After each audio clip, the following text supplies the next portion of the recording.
മെല്ലെ കൊടുക്ക്. അപ്പൊ ഇത് ഇവിടെ മെല്ലെ വിട്. മെല്ലെ പോയ ഇത് മെല്ലെ പറയാലേ മണ്ണ് പോക്കും ഞങ്ങൾക്ക് ഈ ചായ പോക്കുണ്ട് ആർക്കും ആളുകൾക്ക് അങ്ങനെ പോണ്ട്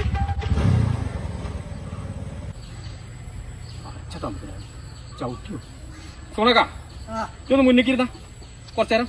അപ്പൊ അതന്നെയല്ല നേരത്തെ തൊട്ട് ഞാൻ പിണ്ണം വെക്കണേ. ഞാൻ ചെയ്തുതരാ പഠിപ്പിച്ചാലോ കേൾക്കൂലല്ലോ. അതാക്കി ഞാൻ കാണിച്ചിട്ടുണ്ട്.